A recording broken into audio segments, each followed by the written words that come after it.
के मारो चाहे चित राजा जी, तनिको ना होई तो कलिफ राजा जी। ए राजा पटे के मारो चाहे चित राजा जी, तनिको ना होई तो कलिफ राजा जी।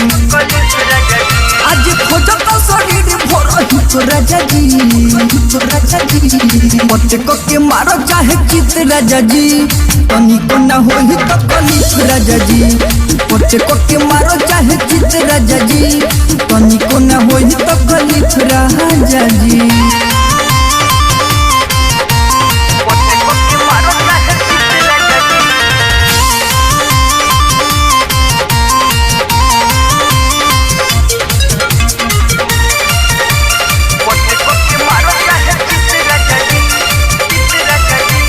चढ़ल जवानी अपन कदेन छूट हो, ले लो ना राजा मजरत भरा लूट हो।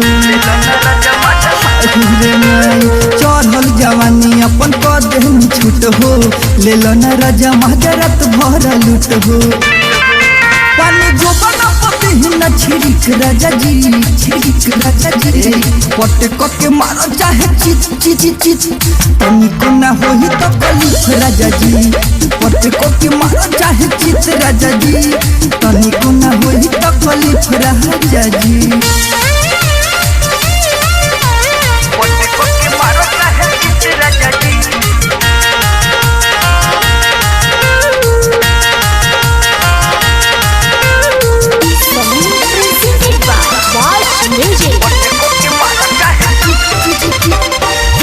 पलंग राजा जबरी ठेकाई, जैसे चाहिए मजा वैसे उठाई।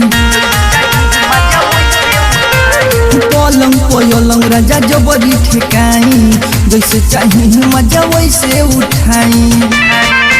सारा कामवा में बने हम फिट राजा जी, फिट राजा जी। पटे के मारो चाहे चित राजा जी, तनिको ना होई तो कलिफ राजा जी। पटे के मारो चाहे चित राजा जी, तनिको ना होई तो कलिफ राजा जी।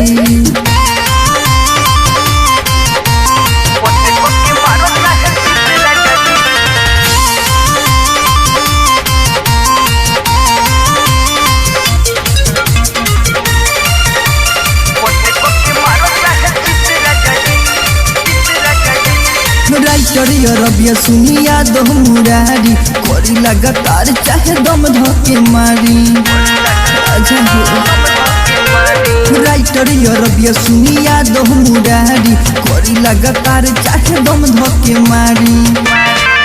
भिड़ियाई ना देवर पर दीप राजा जी, दीप राजा जी। पटे के मारो चाहे चित चित चित, तनिको ना होई तो कलिफ राजा जी। पटे के मारो चाहे चित राजा जी, तनिको ना होई तो कलिफ राजा जी। Watch Music Projects।